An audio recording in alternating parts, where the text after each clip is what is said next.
Hi there. And it looks like that we are actually going live now. If you are there, please give me a little shout out in the chat as I am unsure who's there. Those of you who are on Facebook, go ahead and pop yourself in the chat. I am just about to check everyone is there. Welcome to those of you who are new to Aware Meditation Inc. We are having our monthly online group meditation. This is where we open up our sessions that are usually for those who have learnt Vedic meditation to be able to participate and get to know us a little bit more. And we have a special guest every time. I'm very excited for our guest today, who's dialing in late in the UK, and she will be sharing her experience of dealing with COVID-19, seemingly a sniffle, and did the responsible action, got herself tested, found out that she had COVID, somehow managed to get childcare as a single mother, and was hospitalized. So we are excited to have her come along. If you have questions that you'd like to ask her specifically, please put it in the chat and I'll make sure that she is asked those questions. She will be joining us a wee bit later. In the interim, if you're there, please say hello and put your questions in the chat. I will make sure that everyone is included and do my best to ensure that no one is left out. All right. And let's start with a few introductions to those of you who don't know. This is Aware Meditation Inc. You should all be here live. And I am going to play our introductory video about what we do while we have some people that are dialing in. When was the last time you had 5 minutes of pure, uninterrupted peace? No thinking about yesterday or worrying about tomorrow, but fully immersed in the present moment, free of your troubles. According to the National Library of Medicine, 90% of doctors' visits are for stress-related health complaints, but even a moderately stressful lifestyle reduces life expectancy. Our modern lifestyles demand increased technological screen time, bombardment of media fear, unpredictable work schedules, fluctuating financial security, that all place additional strain on our nervous systems with little time to rest and restore. Mental clarity depletes, immunity suppresses, and our nervous system suffers. Our newly seemed connected lifestyles have us less connected to the practices of deep rest from our ancestors. Hello, my name is Paula Newman, founder of Aware Meditation Inc. Vedic meditation teaches a simple practice that allows the nervous system to go from the fight or flight response to the relaxation state, 20 minutes twice a day, without the use of apps, visualization, hypnosis, or any outside stimulation. It is practiced sitting comfortably and with the use of a mantra allows the mind to go inward very easily and effortlessly. It is designed for regular folk with busy lives and even busier minds. Okay, I've been practicing Vedic meditation for 24 years, and I honestly can't imagine life without it. My favorite part about Vedic meditation is the relief and the reprieve I get from my brain. So it just gives me so much rest and just a lot more power in my daily experience of life. I would highly recommend learning meditation from Paula because she has this very easy, effortless way of teaching. Aware Meditation Inc. is a unique non-profit organization providing individuals, businesses, and families with practical self-sufficient stress reduction techniques, including Vedic meditation for sustainable mental and physical health wellness worldwide. Our outreach program holds 3 new global initiatives to teach underrepresented low-income groups of 108 participants per course within their own communities without financial strain. The course is taught over 4 sessions on consecutive days with multiple Vedic meditation teachers in person. We invite you to join us in shifting the current global fight-or-flight mindset. help us empower all peoples to practice daily sustainable wellness techniques, release stress, sharpen inner listening, and rise out of unhealthy habits and circumstances. United, we can create, inspire, and awaken the capabilities of the human condition in global purpose together. Beautiful. So those of you who don't know, that is what our nonprofits. I guess I'm just getting a bit emotional. It happens. That's what our mission statement is. That's what we are about, apart from having private teaching for individuals. And those of you who don't know, we have a few fun events coming up. Right now, I'm going to introduce Camilla. She's going to join us for the group meditation, and we will then get started with our group meditation today. So in she comes with the help of Zoom. And welcome, Camilla. We see that you have your lovely icon up. And we're live with you now. Hi. We don't hear you because you're on mute, but I definitely heard Jay Gurudev. Jay Gurudev. And we have matching green today. Color. Oh, and almost the same with the earrings, right? I got a little bit big. I went big. You went big. I went elegant today. Oh, very good. No, I thought big white keep me awake. Oh yes, so she is being a super trooper, not to quote ABBA, but I did. And it is 11:05 p.m. in the UK right now. We have I want to give some shout outs to those who are in the chat. I want to say hi to Rachel and Dave. And Jamie, Becky's here, Anna is here from the UK while you're staying up late. And let's see what we've got. Anyone here on Facebook? I'm not sure. We've got one person there. I can't quite see them. So we've just played the video welcoming people to what aware meditation is. Both of us are Vedic meditation teachers. We went away for over 3 months to get rid of our stress. In the hopes to help you out. A practice that we are not pretending to be any guru at all. Let us spend all our life in India. We're very much householders who found the technique exceptionally powerful and changed our lives, that we decided we wanted to be able to pass that on to other people in the world. Camilla's based in, is it Kent area? Which there? Yes, okay. Southeast England, southeast, just outside London. Just outside London. And she is a single mom. How old is your little one now? He's 5 and 3 months, as it happens. Okay. So 5, those first 5 years of programming are in. Yeah, I've survived. We all made it through so far. And it's real stop and like he started school. So it's like, it's a shift change. It's good. It's evolution. Right. And has he learned a meditation practice yet? Do you know, we've just been talking about it. He sings when I do the puja. He'll join in and sprinkle willy-nilly. The sandalwood goes everywhere, and the fruit's definitely been eaten before it's been offered. And he says, Jay Guru, what? Jay Guru, what? But we've talked about that. You know, if you can keep a secret, you can learn to meditate. But I'm waiting for him to come to me, so he knows. But it's you have to wait, don't you? You have to wait with your family to let them come to you, but it's hard because you're like, come on.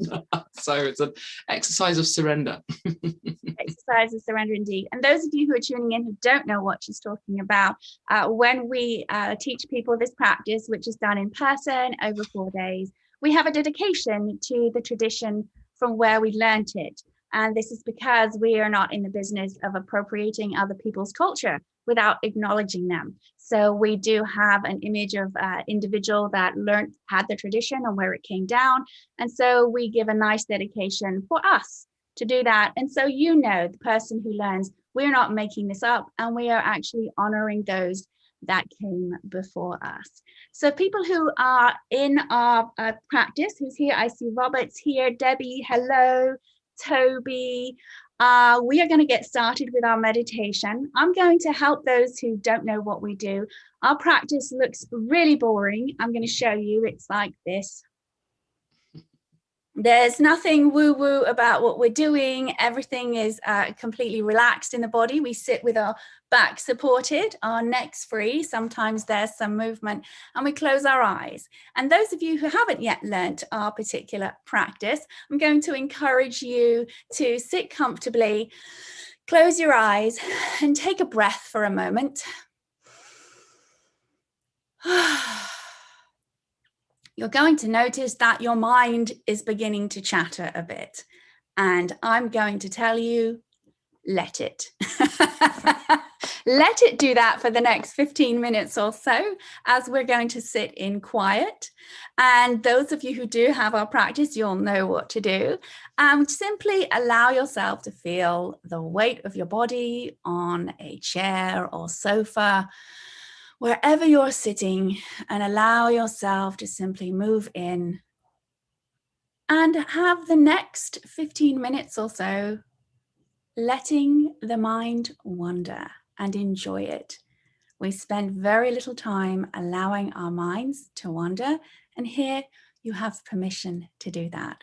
So with that, I'm going to close my eyes. I will put myself on mute in case there's any noise, and simply allow yourself to enjoy the next 15 minutes. During that, if you have questions, please just pop them in the chat there or on the live stream. And we're going to sit with you and enjoy this beautiful quiet time.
And those of you who are joining us, we're going to take a couple of more minutes to bring ourselves back to the world. And that means we might begin to breathe a little deeper, move the body gently, maybe rolling the shoulders, a couple of neck rolls, and then we'll slowly open our eyes. I always like us to all open our eyes at the same time. So just bear with us, and then we'll all open our eyes together.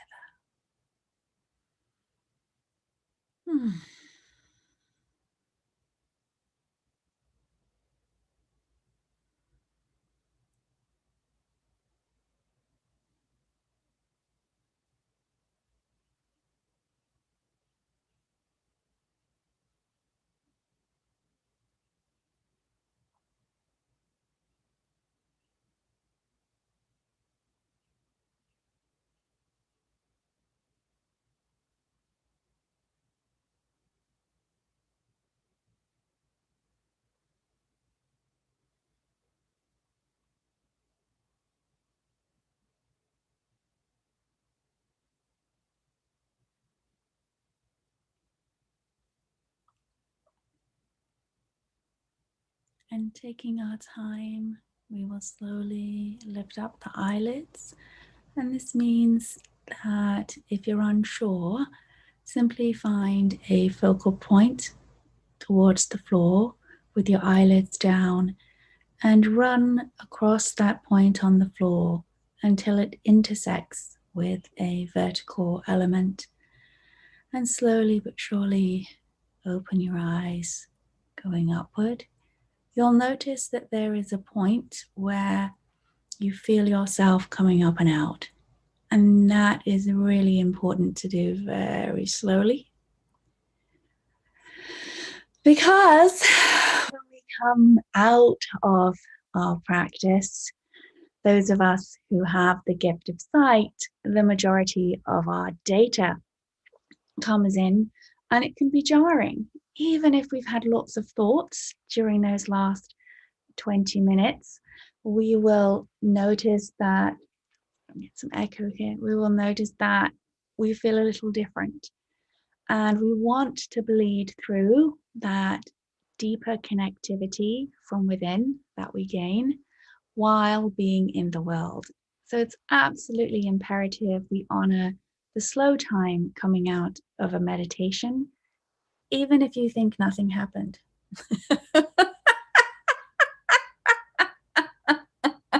Or even if you think you just spent 20 minutes thinking about what you were thinking about. Because I can definitely feel a shift in my physiology, my nervous system, right? And that moment at deep inhalation afterwards, exhalation, there's a rejuvenation that has occurred. So let's go up here. I'm going to see if we have any questions. Those of you who are joining us who want to ask questions on YouTube, it simply asks you to subscribe to be able to put your question in the chat. Those of you who are on Facebook, then I can see that come up quite easily. All right. And I do know that some of you will be joining us who haven't subscribed. I will be making a big plea right now. Please do so. We are going to embark in the end of May on our new series of interview questions where we will bring people in from all walks of life and ask them some wonderful mind-bending questions leading to what is, well, lack of a better word, what is their why? How do they perceive the world? What do they envision leaving the world to be? We're very excited about that, and we want to get as many people in the world to see that. So please subscribe, like if you wish, but subscriptions really make a big difference. And now we're going to spend a little bit of a few moments talking to Camilla. I'd like to, if it's all right with you, give us a brief history of how you came to meditation and what pulls you to be a teacher. During this, I'm going to put the screen on you and make sure I can attend to a little bit of business, but I will be listening to that. So let me just do it and go ahead. So hi everybody, it's lovely to be here. It's nice We tend not to meditate late at night. So for me, it's about 11:30. It's quite a treat. It's like a wild night in to meditate late at night. And it has a different experience. I have a 5-year-old, and I find that the sort of bedtime story routine, I've been just falling asleep about 8 o'clock in the evening. So this is a real treat. My meditation story, I've been telling, Paula's written this wonderful book, and my story's in there about how I kind of, when the crunch came to actually learn, it was all about a friend of mine who had transformed in front of me. But I realized, kind of going back, that there's one of these sort of stories that the universe often plays, like a trick the universe plays on you. Like when I left school, I knew that the one thing I didn't want to be in my life was a teacher. So of course I'm a school teacher, and within the school that I went to, we had quite an enlightened chaplain. We called him Nick the Vic. It's very English. We had a school chaplain, and he was quite forward thinking. I think he quite liked drinking as well. But anyway, he had a wife and a kid, and he was just, he had this little space, this little porter cabin, I don't know what that means in America, what you call those, but these little sort of temporary building that I would go to on a Wednesday evening. I was at boarding school, and he would hold communion. And I mean, there were sort of 3 or 4 of us who went, and in a boarding school, at any excuse to go somewhere different. And he had this very simple wooden altar, and he had a picture of Mother Teresa, and it was just nothing like my religious upbringing at all. It was very different. It was very quiet. It was all about stillness. And one of the things that he did as part of his kind of contribution to the school is that once a month he'd get in these speakers. It was called Sunday at 8, and he got all the different religious speakers in. And so we had the Hare Krishnas come and chant. We had rock gospel. We had who else made an impression on me? Every different kind of person turn up. And also every spring we would have for Lent, again, this is, we had quite a Christian background in England, but we would have a monk or a nun come and hang out in our school for a month. It was extraordinary to meet actual religious people, and they, we talked about, do you wear socks with your sandals or whatever. Anyway, in amongst all of that, the transcendental meditation guy came. I didn't know that was his name, and he was the worst speaker I have ever heard. He managed to switch all of us, and we were slightly entitled, kind of 16 to 17, 18-year-olds. And he basically said, I have a word that will change your life, which is what Paul and I do. And we have that word, and we can give it to you. We have a word that will change your life. And we're like, give us the word, give us the word, give us the word. He did the bubble diagram. Again, some of you will know what this is. And yeah, and he had, again, in the 80s, this is like early 90s, no, late 80s, in England, there was a famous advert where a man had scraped all his hair across his very bald head, and it was the Hamlet cigar advert, and he had this very scraped hair, and he just turned us all off completely, just very unrelatable to the 18-year-olds that we were. Anyway, fast forward, another 20 years or so, I was in my 30s, and I went along and I learned to meditate because this friend of mine had this transformation that I witnessed. We drank all the way through our 20s together. Anyway, we got to the 30s. He was looking really well. I was really stressed. I went to learn to meditate. On day 2 of my meditation course, I suddenly realized that this was that thing that guy had told me about, that I thought was, I would never do it because it was awful. And here I was, I had done it without even noticing. So I feel like there's something, these little seeds that come along that you then come back to, and you're like, oh, I realize now. And usually it's like a good sort of, like the cute meat in a movie, isn't it? Usually when you hate someone at the beginning, you love them towards the end, don't you? So I very much had the kind of, I don't need meditation, I'm fine, leave me alone. I'm going to struggle on for a long time. And when it came quite hard and quite fast, and yeah, shifted my perception of everything almost immediately. And it was the year Obama came into power, got elected. So, I always think it's easy to remember that year. And that's when I learned to meditate. And then I've been teaching since 2014, and that's 7 years. So for me, it's a really interesting time this year, because it's like, so somehow 7's an important number, isn't it? You have that expression of the 7-year itch. There's a shift in my, what I'm sort of ready to do and what I'm available for. So it's been a very interesting year. Well, yeah, Camilla's full story is in the ebook, Vedic Meditation Stories. I'm just going to show you that. So you can get that on the website here. She has been a wonderful assist. I don't know a better word right now, helping with the book. We're going to be updating it, maybe with a few more stories. And she did a fabulous video about it. This ebook right now, if you have Amazon Prime with unlimited Kindle, you can actually get it for free. And the nonprofit does get some points, I believe, if the more pages you read on the first reading. And Camilla read through the whole thing the first time. It's true. Right. And did a beautiful review for it. But more than that, the book is there for people who can't necessarily right now, during COVID, get to a teacher. So how do we know if this works or it doesn't? And these stories in here are heart-wrenching, honest, that will give you more than a teacher can tell you, because obviously it worked for me because I became a teacher and you became a teacher. But someone who's not quite sure, there's nothing out there right now that says what happens to people when they learn to meditate, how it changed their life in a very tangible way that is not what I call the false advertising of meditation. And so with that, I do actually want to move forward and talk, Camilla, I'm going to share this now with you about what happened for you when you had a sniffle, as we said, in December, being a meditation teacher and sometimes being told, oh, you're immune from getting these particular illnesses. Oh, you just connect into consciousness. And you then found yourself hospitalized with a COVID-19, a single mom with a little boy who's now 5. I'd love to hear about the process and also how the doctors responded to your recovery with it. Was this something that knocked you off your feet?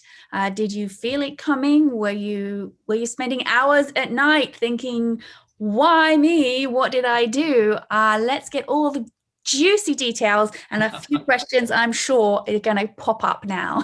It's really interesting because it's that thing of going back to it. I think from the very beginning, part of, there's this idea of this herd immunity, like let's just get it and get immune and get on with it, which I think is my kind of approach to things, like let's just get it done. Which of course at the very beginning, I smashed my phone this time last year, and I could feel the sense of panic in me about this very minor thing. Fast forward then to the December, I'm a school teacher, so we had to go back to school. There's lots of anxiety in the collective around that. And I had children coughing in my face. I teach 9-year-olds. So there was a lot of the kind of, I'm working with people who were very fearful at a very, not to belittle it, but, they're fearful about the practicalities of the germ and the virus and the washing of the hands. And I had no fear about that at all. A friend of mine sent me a text, are you frightened of this? I'm like, no, I'm not at all frightened of it, which then felt a bit, maybe arrogant or something. But come December, I had this really strong urge that my son had to go and try out this tennis tryout, but nothing in it, like a club. And I'm pretty sure we got COVID there. And again, it's that interesting thing around that somehow it was written for me to get it. And I would never say to anybody else, you caused your own illness. But for me, I find it quite powerful to see my own agency in things, because it allows me to have power to do something about it. And so I got the virus. It was the last week of term. So I think I had my test on the 14th of December. I woke up in the middle of the night and I was like, this is something different. It was very clear. And again, there was that sense of rising panic about it. Next morning, I went for a test and various things happened. I ended up driving my son in the car with me, thinking, this isn't very safe, is it? Maybe I shouldn't be doing this, really aware how ill I was.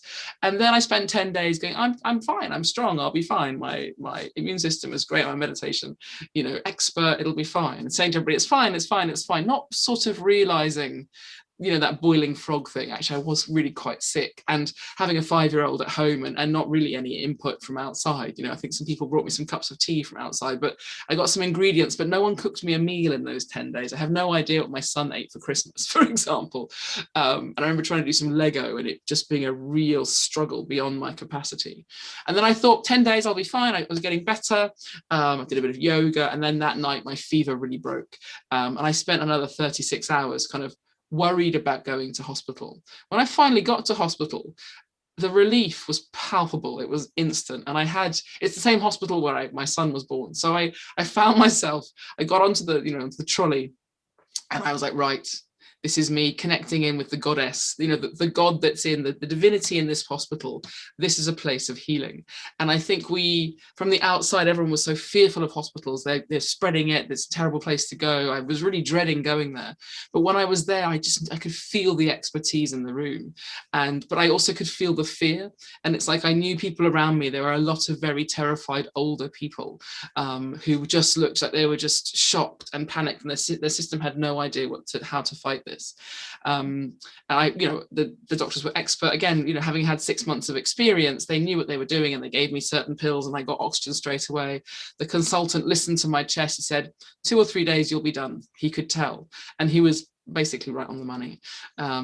I had a couple of days in hospital, very sort of sleepless nights. They're checking up on you all the time. It was quite intense, but I was never afraid in hospital. I spent quite a lot of energy thinking, okay, let's make sure we're talking to God. For me, how can I make this as relevant as possible? How can I make this experience how can I come out of this experience? And for me, having those conversations with God, in my case, we might talk about Shiva, who's the destruction operator. It's like, okay, Shiva, whatever you need to take from me, if I could just get back to my son, that'd be great. Whatever else, it's all for you. I'll just surrender anything, take it all, whatever you need.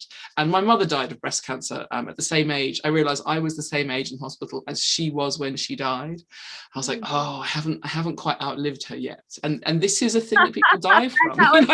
I gotta outlive my mom. Yeah, just how young she was. Just realizing I was 8 when she died, but it's young to lose a parent. And then just the other thing to say about this is that in hospital, a couple of things happened. I loved it. I loved witnessing the nurses were extraordinary, their patience, the sweetness that they had with all the sort of drama that was going on around them. I wasn't stuck in my own thoughts too much because there were other people around.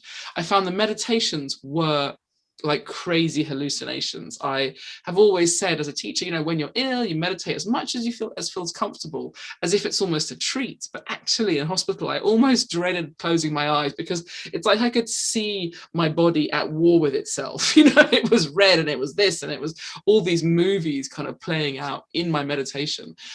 So it's that thing of you need to make space for meditation and be a bit determined about doing it. And then when you're in the space of meditating, we're effortless. And one of the doctors said my inflammation rates, had been 400 and dropped to 50. And he was really quite surprised how quick that had happened.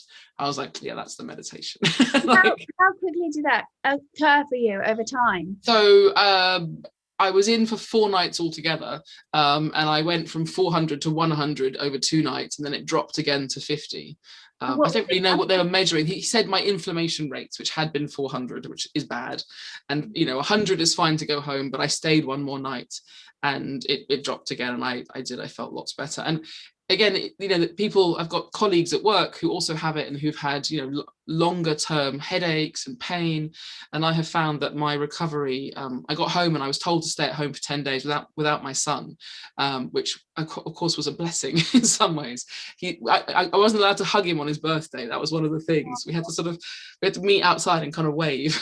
It's just, but I was so ill, I didn't really mind. Just very tired. But my recovery it feels complete. And actually today, I just had my vaccination today. It's interesting that this is happening of all the days. So I do, the reminder about how hard your body works is to stay alive was really strong for me. And I really got that feeling this is a chance to reset. This is a chance to just completely drop everything and just be looked after. I mean, I was fed pretty bland food, but I'm always grateful when anyone cooks me a meal. So the food arrived and these nice nurses would talk to me and I could just lie there and do nothing. And then back at home, my house was never been so tidy because there was just me. I was moving very slowly. My whole fridge was stacked with like soups. I basically just for 10 days just like took out soup, put it in a pan, washed up the one pan, and then sat down and looked around my house going, wow, old people are amazing. Because when there's nothing to go get up for, there's no reason to go to bed. I'm like, wow, this is a challenge. And I had crazy sort of sweats in the night, but but it also really reminded me this is a real thing, not to be sniffed at, if that's the wrong word, not to like stay home, wash your hands, do what they say, because it's big, it's real. Did you have any kickback, or people say who have always been questioning the validity of meditation and you doing it? Well, if you were really, into meditation, then, you wouldn't have gotten sick. Did you have any? Because for me, it just feels like it was my story to get it. I feel like it was the sort of the crescendo to my year, because I literally got home on the 30th of December, ready to start the new year at home. It felt like, for me, I have a way of doing things the hard way. Having a child in my 40s on my own, it's not necessarily the smoothest of rides. And it just, it felt perfect. Retrospectively, at the time, it was turbulent, of course. And I was saying, my friends were saying to me, you were saying, I'm fine. And we were like, no, you're not. So there's a certain amount of learning around it. But I think, I've been out in the world through this whole thing. I haven't been hiding away, because my job has taken me out in the world, and I made that decision. But it was such a strong urge to go to that particular place. And it's just interesting how that happened. I don't regret any of it. I don't berate myself for it at all. I'm like, it just happened. My son didn't, if he had it, he just sort of sneezed a few times and it was done. I haven't had anybody talk about it. If anything, it's really made me a better meditation teacher, because that experience of being ill, like I've taught some people who had cancer and going through chemo, and they talked a lot about how the meditations are uncomfortable. And now I sort of, having had that experience firsthand, has really helped me to be more empathetic, I feel. So growing and seeing the good side of it. Have you had any long-term effects from it? People talk about the brain switches off, it's hard to come back on. Yeah, I feel like, because my life is sort of divided up by school terms, and we've had the Easter holiday, and now we came back last week, and I feel like for the first time in a long time, I'm back in the room, like I'm 100% there. Partly I was on a phased return, but I feel so grateful to have my power back. And I'm not at full fitness. I mean, that's life more than just COVID. But it really made me appreciate my health and just, breath. And I would walk to the end of the garden and back. My son loved it, because he was staying next door. We would meet in the garden, and he would talk incessantly about cars, and I would just nod. I was very available to listen and talk about cars. Whereas now I'm a little bit more distracted. He's like, don't be distracted, mummy, come back. So, again, the benefit of these things. But I see colleagues of mine definitely with long-term effects, and my brain, it feels okay. But I think one of the things I really also realized is that when I was in it, it's that boiling frog, isn't it? You just don't realize how sick you got. Mm-hmm. And I had one of those things that measures on your finger, and thank goodness, because I had to check it a few times. I'm like, oh, those numbers aren't very good. I'm like, oh no, those numbers really aren't very good. And I don't feel my heart going that fast, but it's really very high. I'm like, okay, because you just have to make decisions for yourself, and I think it's a reminder, isn't it, when you're stressed, which is what disease is, isn't it? It's an overload of demands on your body. That was me before I learned to meditate. None of my decisions were very good, because I was just overloaded with stuff that I couldn't really see clearly. Meditation is extraordinary for that. And I think it doesn't make you immune from life. We're still out in the world, aren't we? We're very much householders, and we're very much partaking. And it feels like I've got a story to tell now. COVID was the story of last year. Here I am. I've got my story. I think maybe I like a story. But I think once I got into hospital, I knew I was going to be okay. I think that was, yeah, there was a moment of, there was definitely one night of like, okay, like bargaining with God, but yeah. Well, laughter is something that you very much embrace now, right? Now you notice how much you can breathe, whereas before it was, we don't always appreciate something until it's taken away from us. And Camilla, if you haven't met her before, participated in our last live stream, which is loaded, on YouTube, which you can watch at any time, or it's still on our Facebook page. She does cacao ceremonies, is very much becoming a leader of people who meditate and love her journeys. But we're going to come back to that in a second, because we are going to be putting forward talk about laughter. Next weekend, we are going to be hosting the Yo Mamas comedy fundraiser, which is going to be coming across on Zoom. We will be having Mother's Day in a couple of weeks here in the US and other places in the world, not in the UK. You guys already have that.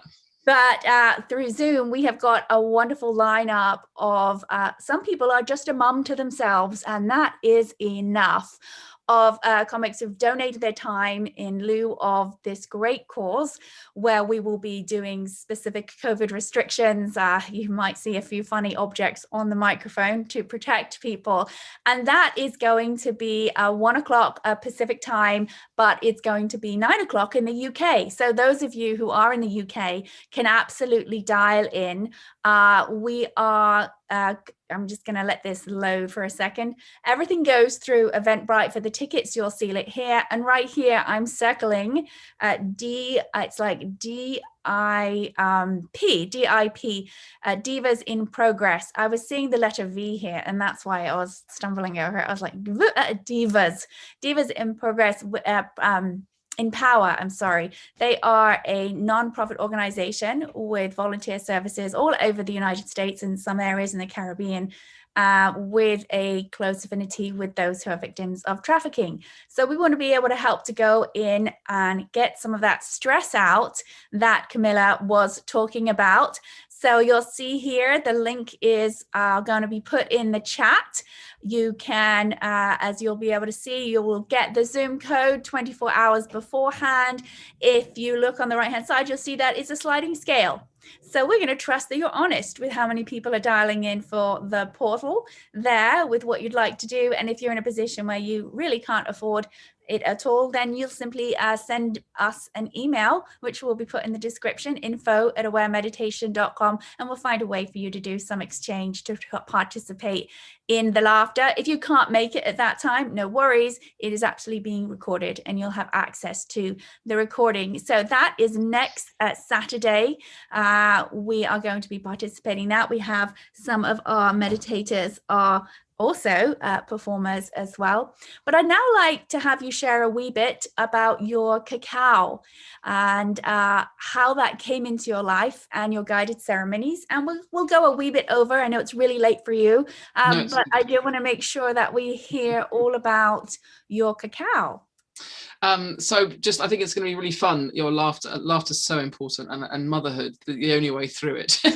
Meditation, crucial, and laughter. Because there's just a lot of feces at the moment. It's just years of feces. Anyway, that would be my motherhood story, just tidying up. When my son was first born, my cat also had kittens. There was just a lot of beings pooing in my bedroom. Oh, wow.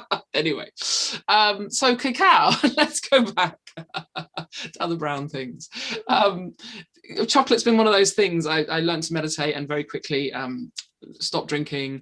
I haven't quite gone vegetarian yet, but I found myself editing out things in my life that I had always kind of known weren't very good for me, but they just naturally, spontaneously kind of were no longer charming. However, chocolate just never seemed to go away. And I discovered a woman who did cacao ceremonies, and we'd go and sit in a circle in a sort of community hall in London and share our feelings and pull tarot cards, and I loved it. When I first got back, I'd done lots of shamanic work in Australia, lots of meditation work in Australia, knew a lot of people who would talk this language. I came back to England. If anyone's had that experience of traveling abroad and then coming back to your home country and everyone's just like, silent about these things that you've been really fascinated by. So I was seeking out people who would sit in circles and talk about their feelings. And the cacao ceremonies were very powerful and very, they were good for me. I really enjoyed them. And partly for London's just amazing kind of variety of people. I went back then, because throughout all these ceremonies, it was always, my question was always, where's my child? Where's my baby? Where's my baby? Why am I not having babies yet? That kind of mid-30s, like, and the message was always like, patience. I picked like cards saying patience and timing and maturity. And I just sort of, and lo and behold, he appeared. There's a whole other story there. And when he was a year old, around February time, I always think it's a lovely time to chocolate has, there's definitely February is chocolate time, isn't it, with Valentine's and all that. I went back to a ceremony and just sort of as a gratitude to say thank you to the cacao. And the woman who had been running these groups was doing her first training. And that just felt so charming. I had a week in Ibiza, left my son behind, first kind of, chunk of time away. And it was March in Ibiza, which is about as hot as my poor pale skin can cope with. Everybody else was still thinking it was a bit too cold. I was like, I need a hat, it's too much. But I trained up there with this woman, and it's really interesting with again, with COVID, we've gone online, and who would have thought that it would work? But these things have been fascinating. And I've run cacao ceremonies now every month for the past couple of years, in person for a year, and then on Zoom. And I'm just at the point actually of shifting again. I haven't got back home and got back to school teaching. I'm just basically taking a sabbatical. You're very honoured, Paula. This is like the one thing I'm going to do between now and July. I've cancelled group meditation. I'm just making some time for myself. So I will be, however, I say that we are going to do, my friend Erin and I are going to do a cacao ceremony. We're going to look at doing them quarterly now, just shift it a little bit, and she's a really expert coach, and do some sort of goal setting, but very intentional kind of whole person goal setting. So do a cacao ceremony together, and then do some goal setting, and kind of check in with each other every quarter. So I think that's going to be the 13th of June. I'll send you all the details when it comes out. Oh, yeah. And it will be a kind of, 6, I think we do sort of 6 p.m. in England, which is kind of in the morning for you guys. So, the people on this side of the earth can kind of access it. And again, we have it on recording. But I have found it to be really interesting because the cacao, it has this it's a natural stimulant of serotonin. And of course, when we meditate, the bliss chemistry, our chemistry in our mind, in our brains and bodies completely changes. It shifts from that stress to that bliss chemistry. And I've always said that meditation allows, by settling your mind, it allows the body to do its work. And with the cacao, the way it's like the equal opposite of that, which is that you take this kind of hit of serotonin, your body relaxes so your mind can do the work.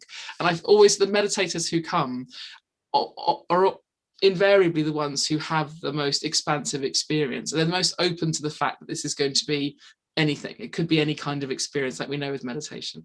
And it's a little bit on the woo-woo side. It's a little bit of that hippie stuff, but I love it just to kind of dive in and, like I say, sit around and talk about our feelings.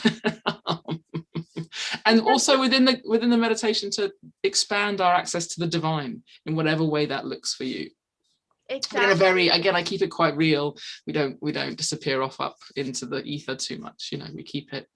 And I found it's very heart-opening. It is a heart-opening thing. I've had mothers and daughters come, and, people have big shifts in their relationships. One woman once said to me, I've realized I've been spending the past 6 months looking backwards, and now I'm going to look forwards. I was like, that's profound, isn't it?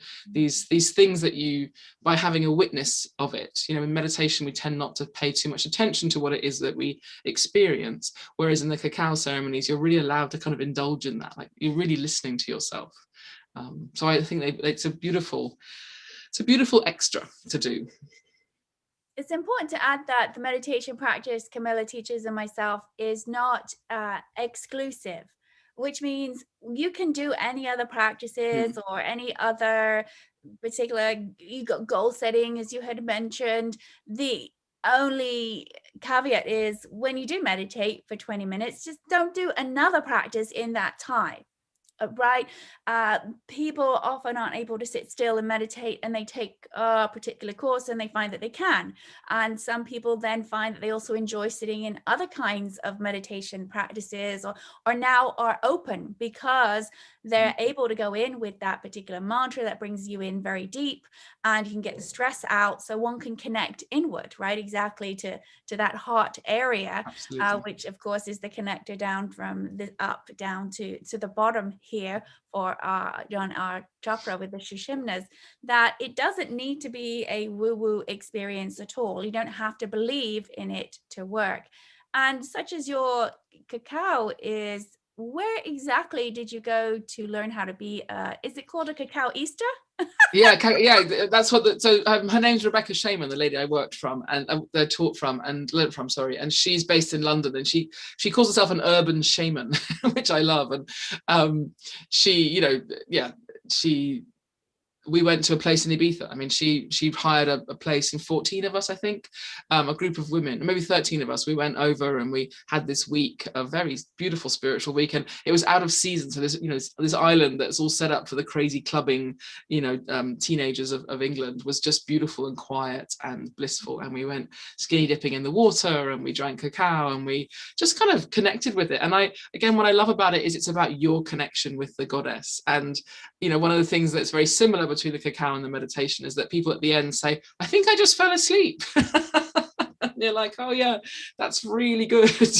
But I said, but I woke up as soon as you finished. I woke up. You're like, well, it's not sleep then, is it? But yeah, and it drops you into a place, and our meditation is another way of dropping, just allowing yourself to rest, to really deeply rest. And it's such a beautiful thing.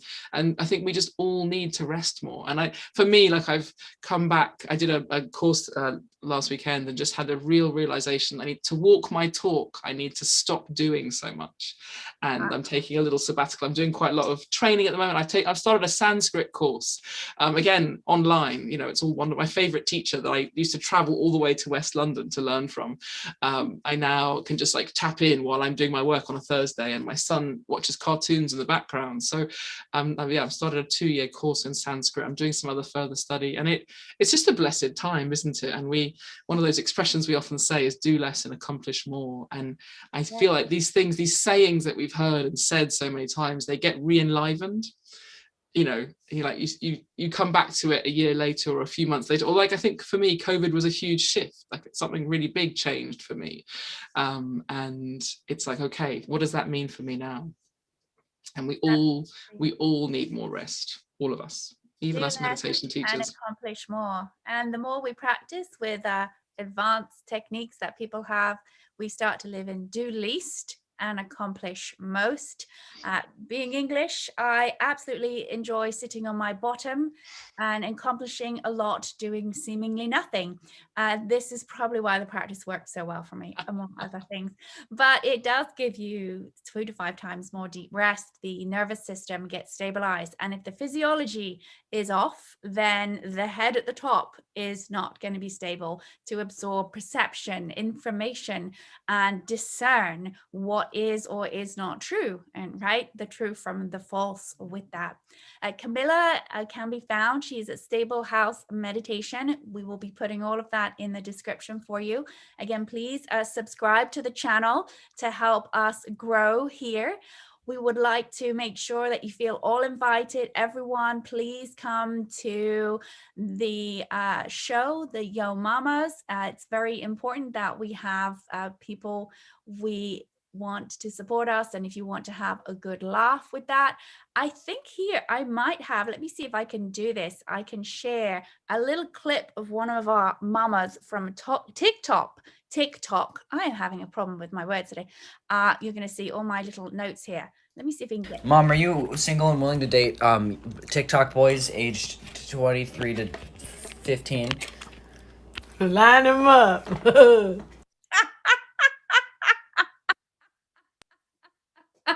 I love that. Kind of a silly, wonderful experience that we expect.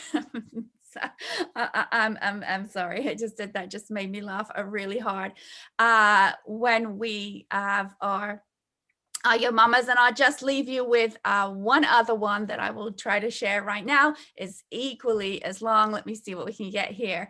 And this would be myself, yours truly. Morning cuddles. Mommy coming in for morning cuddles. Mommy coming in for... And that is exactly what happened one morning. So that's how somebody gets woken up. And that is exactly what happened one morning. So there you go. Brilliant. I can't wait. It's going to be really fun. All right, I had to have too many channels going at the same time. So with Brilliant. that, thank you so much. I can't wait. It's going to be really fun. Sorry. All right, I had to have too many channels go. I'm here. There we go. We just had some feedback from something else. You did. That's you. All right. Thank you again so much, everybody, for joining us. We're grateful that you're here. Feel free to come back. We're going to start doing more online videos. If you have any other questions, please don't hesitate to reach out to me. I will put us all in contact with Camilla. If you have questions for her, you felt a little too shy about that. And I wanted to just bring us out here, and Google is just being poopy. So with that, I will say bye-bye. Thank you so much for being with us. I do not know why this won't go away here. Okay, great. I've got it now. There's always something that's just going to kill us. And I will end on us being shared and looking at the home screen of Aware Meditation Inc. should you like to participate, and finding all the information. So thank you so much, and have a beautiful week. Bye.